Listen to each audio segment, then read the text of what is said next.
on day 23 of his new life, Henry quit. He turned off the alarm, rolled over, went back to sleep, and for exactly 1 hour and 17 minutes, he lay there believing that some people just aren't built for change. That hour almost cost him everything. Because what happened on the other side of that hour, the decision he made when he finally sat up, looked at his phone, and saw his mother's face, that became the real turning point. Not the morning he started waking up at 5 a.m. Not the day a mentor handed him a system that would reshape his entire year. The morning he failed and got up anyway. This is the story of how Henry went from night shift security guard to lead accountant in 90 days. Not because he was perfect, because one morning he chose not to stay down. That's the part no one tells you. I'm going to tell you that part. Henry was 32 years old and had been working nights for 6 years. Every evening at 8 p.m., he walked through the gates of a large warehouse on the edge of town. Every morning at 6 a.m., and about, tired, in a way that sleep never fully fixed, he walked back home.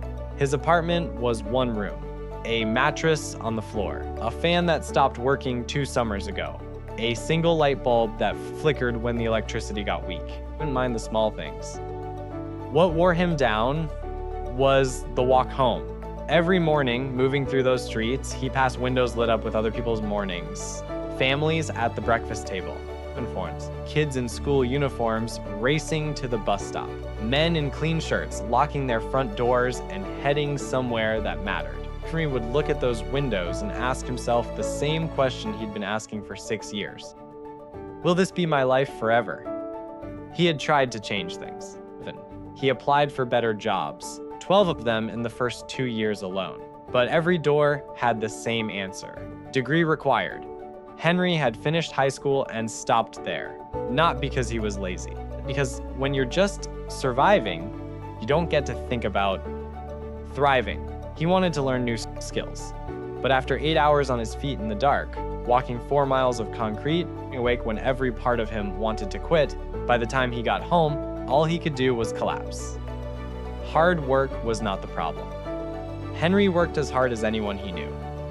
Hard work just wasn't changing anything. But his phone rang every Sunday evening, right as he was heading out for his shift.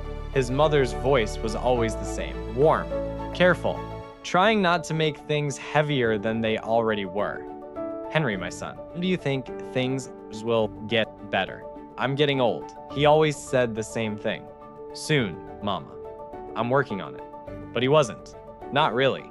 Because he didn't know how. He knew how to show up. He knew how to push through. He knew how to survive. What no one had ever taught him was how to build. There's a difference between being lazy and being lost. Henry wasn't lazy. He had never been lazy a single day in his life. He was lost. And lost people can work themselves into the ground going in circles. On a cold Tuesday morning in November, his phone rang just as he was leaving work. It was his sister, Henry. Come home. Mama collapsed. She's at the clinic. He took the first bus to the village. 3 hours. Felt longer. When he walked into the small room where his mother was lying, she looked so small. Her eyes were open but tired in a way he hadn't seen before. The doctor kept his voice low. Exhaustion. Malnutrition. She needs rest, better food, and medication. The medication they couldn't afford. His mother reached for his hand. Her voice was barely there. Henry, please, don't waste your life the way I wasted mine. Find a way. Promise me. He sat beside her until she fell asleep. Then he just sat there, looking at her hands.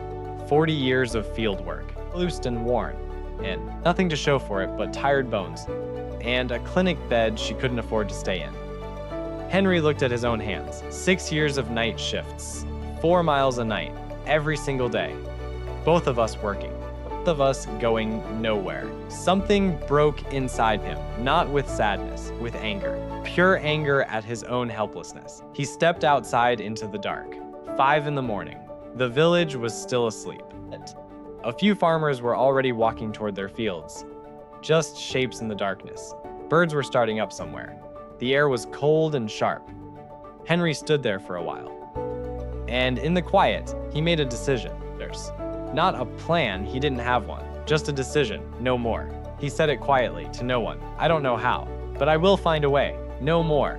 That wasn't the moment Henry's life changed. It was the moment he decided he wanted it to. The difference matters more than most people realize. On the bus, back to the city, Henry noticed a man sitting across from him. 50s, well-dressed, reading a book. Henry recognized him, Mr. Reed, a businessman who owned several shops and properties around town. Not famous, just successful. What caught Henry's attention was the time. 6 in the morning. A man like that on a regular bus at dawn. Henry took a breath. Excuse me, sir. Why are you on this bus at this hour? Mr. Reed looked up. Because I wake up at 4:30 every morning. I use these hours to read, to think, plan, before the rest of the world starts up. Don't you need sleep? I'm in bed by 9. 7.5 hours. That's enough. Mr. Reed looked at Henry, really looked at him. You work nights, security guard. I get home around 6. And you sleep until? 2. Sometimes 3.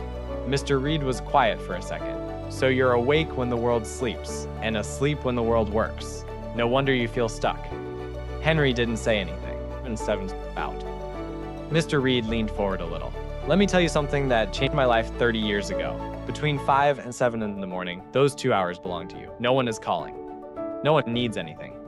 The world hasn't started pulling yet. That's when you build, while everyone else is still in bed. Henry felt real hope for the first time in a very long time. But I work until 6. I need sleep. Then change when you sleep. Get home at 6:30, sleep until 11:30. 5 hours, enough to function. Live your life while the world is awake. And if you can eventually move to days, make 5 a.m. permanent. That's the system. Mr. Reed took out a card and wrote his number on it. If you're serious, call me. I'll show you what to do with those 2 hours. But only if you're serious, because this takes the one thing most people won't spend. Not money, not even time, just comfort. The bus stopped. Henry looked at the card. I'll call, he said, tomorrow. The next afternoon, Henry was awake before 2 p.m. for the first time in years. Look, he met Mr. Reed at a small cafe near the center of town. Mr. Reed was already there. He looked Henry over and nodded once. You actually changed your sleep. Good. Most people say they will. He opened his notebook and turned it so Henry could see. Think of your life as a house, Henry. Right now, the foundation is cracked. Not because you're weak, because you never get to work on it. Every hour goes to keeping the roof up. You never get to build. He wrote slowly so Henry could follow. 2 hours a day, 7 days a week, 14 hours a week, 60 hours a month, 730 hours a year. The pen down. 730 hours. Divide that by 8, a normal workday. That's 91 working days. Almost 3 full months of productive time, sitting inside every single year. Henry did the math, twice. 3 months. 3 months that most people sleep through or scroll through. You've been giving that away every year for 6 years. That's 18 months gone, Henry. A year and a half of your life. Here's something else worth knowing. Scientists have studied what happens to your brain in the early morning hours. Between roughly 5 and 8 a.m., your focus runs at its peak. Cortisol is naturally high, infinite. Your thinking is clear, and your willpower hasn't been worn down yet by the 100 small decisions the rest of the day demands. It's the sharpest window you get all day. And most people sleep right through it, every single morning. Mr. Reed kept going. Here's what you do with those 2 hours. This is the system. Hour 1, 5 to 6 a.m., you build your future. One skill that will change your income. Not scrolling, not watching, learning. YouTube has everything you need and it's free. No excuses. Hour 2, 6 to 7 a.m., you build yourself. 30 minutes moving, walk, run, whatever keeps your body working. If your body is the machine, everything else runs on. Then 30 minutes reading or planning. Feed your head. 3 rules. 1, no negotiating. 5 a.m. every day, weekends included. The second you start making exceptions, you start losing. 2, be in bed by 9. You can't steal from your sleep and still win. It doesn't work. 3, the first week is going to be hard. Your brain will give you every reason to stay down. Push through. After 21 days, it gets easier. After 90 days, it's just who you are. He looked at Henry straight. I'm giving you 90 days. Show up every morning, build something in the first hour, build yourself in the second. After 90 days, come back with something real to show me. If you've done the work, I'll help you open doors. If you quit, don't call. Henry felt the weight of it sitting on his shoulders. Then he felt something else. Purpose. A real direction. A reason to get up that wasn't just about making it to the next shift. I'll do it, he said. I won't quit. Mr. Reed smiled just a little. Everyone says that. The next morning, alarm went off at 5 a.m. His body said no. His legs were sore. His eyes burned. And his brain started right up. Just one more hour. You need it. You've earned it. He lay there. Then he thought about his mother's hands. He threw off the blanket and sat up. The first week was rough. He sat at the small table with his phone propped against a water bottle, working through free Excel tutorials on YouTube. His eyes burned. His mind kept drifting. He'd catch himself staring at the wall and drag himself back. At 6, he went outside for 30 minutes. Dark streets, cold air, nobody around. He felt stupid, like he was playing a character he hadn't earned yet. Back in bed by 7:30, up by 2, shift at 8, then again. On day 5, walking home, he thought, this isn't working. Nothing's different. I'm just tired in a different order. He set his alarm anyway. Day 6, he got up. Day 23 started before it even began. The worst shift in months. A confrontation with a driver that got loud. A manager who showed up at midnight with nothing useful to offer. And on the walk home, rain. Cold, sideways rain that soaked through his jacket within half a block.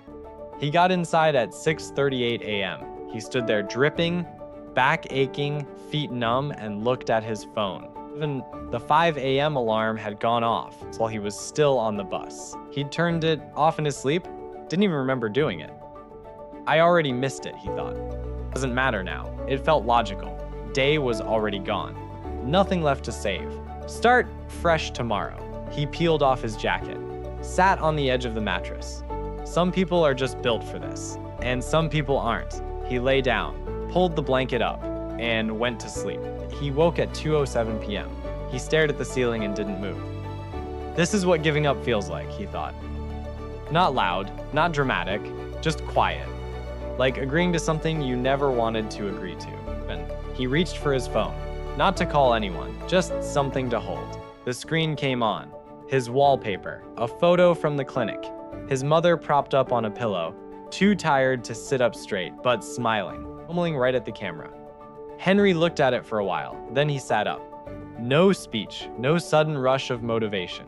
No voice in his head telling him this was his moment.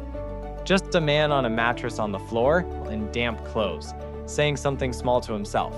Not today, not this one. He didn't open Excel. He didn't run. He put on dry clothes, walked outside, and went around the block 3 times. That was it. But he sat up. Night, he set his alarm. The next morning, he woke 2 minutes before it went off. He never missed another morning. The next 4 days, Henry didn't feel inspired. He didn't feel like a new person. He was just tired and a little embarrassed about the day he'd spent lying in wet clothes staring at the ceiling. He got up anyway, not because he believed it was working, but because he had made a promise to himself, and he was starting to understand that keeping it, even when nothing felt different, was the whole point. Motivation comes and goes. That's just what it does. Commitment is different. Commitment shows up even when motivation doesn't. Henry was learning that the hard way, one morning at a time. Something changed around day 28. He opened his eyes at 4:58 a.m. 2 minutes early, and instead of the usual dread, there was just nothing. No fight. His body had stopped arguing. The Excel tutorials started clicking. Stimulus that had looked like a foreign language started making sense. Data analysis, basic accounting. One concept, then the next.